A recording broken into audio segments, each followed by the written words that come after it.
It's Reverend Ahmondra, and I'm coming to you from the place where the original queens always speak their truth.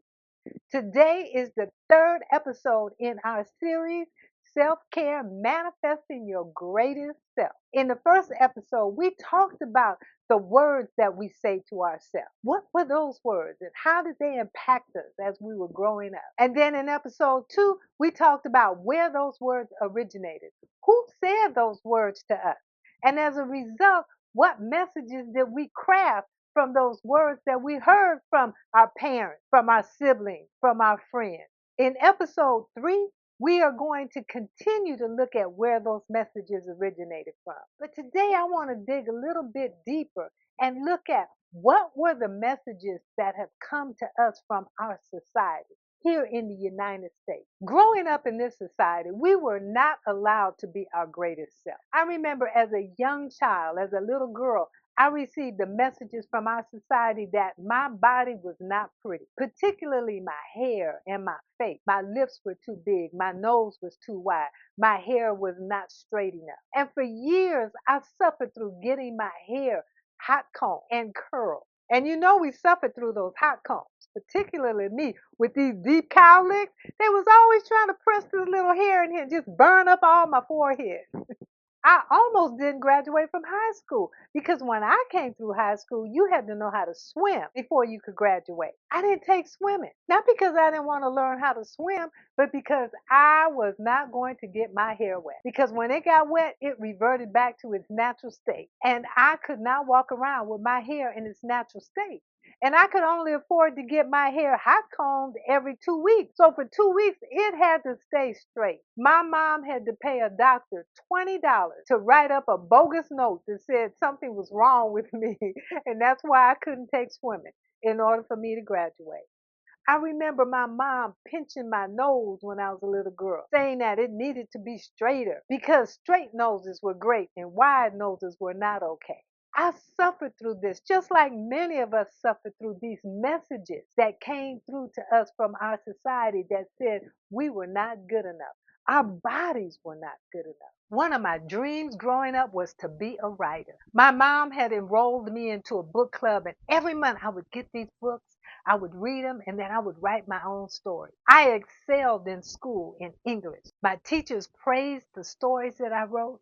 And I knew I was good. But the messages that came back to me said, you're a little black girl from the project. No way you could be a writer. And so I stopped saying to myself and to others that I was going to be a writer.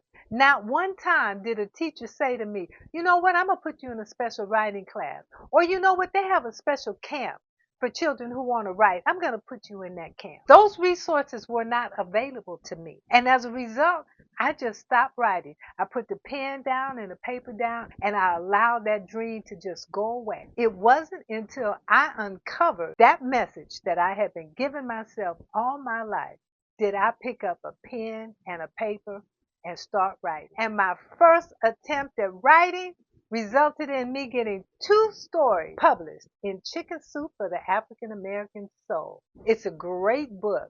Pick it up. The messages that were given to me from this society said I could not be what I wanted to be. I could only be what they wanted me to be. I remember out of high school, I went to an employment agency. And they started sending me out on different jobs. I was qualified. I had a high school diploma. I could type. I had high marks in school. I had skills. And so they would send me out on jobs to be a receptionist. I remember on one interview they sent me out on to be a receptionist. The boss took me around the office. I thought he was going to show me and introduce me to all the people that worked there.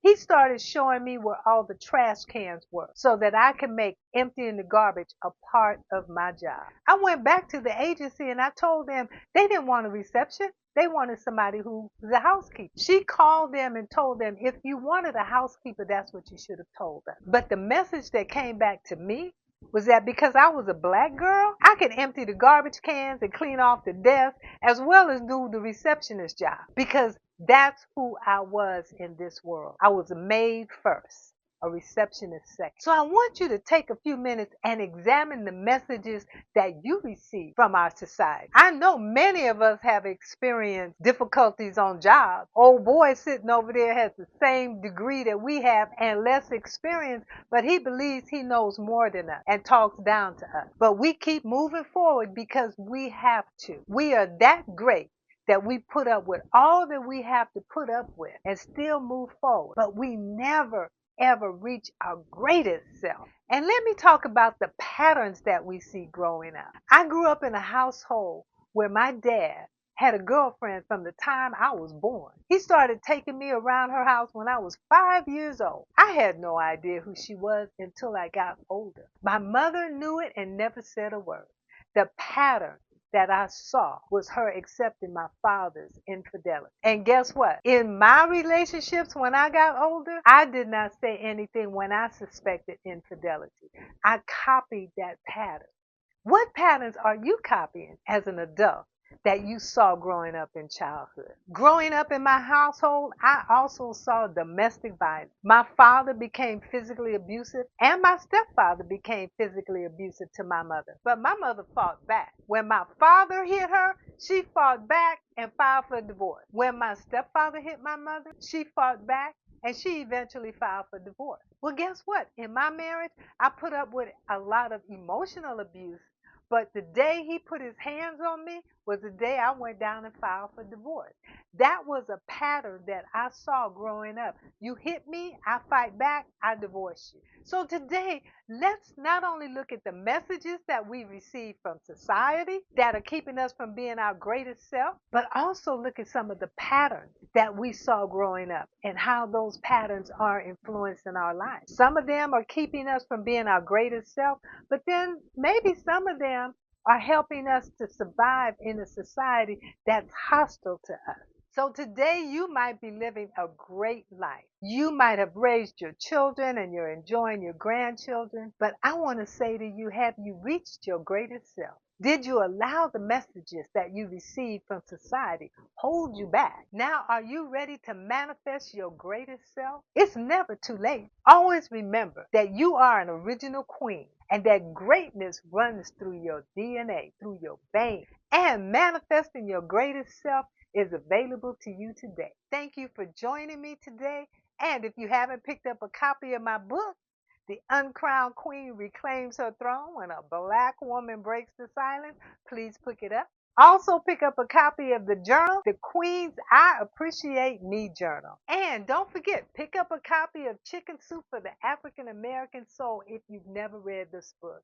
The stories in this book are amazing. Thank you for joining me today, and be sure to join me next week for episode 4 when we start beginning to look at how do we get rid of those messages and craft those words into new messages. Self-care means nurturing our greatness.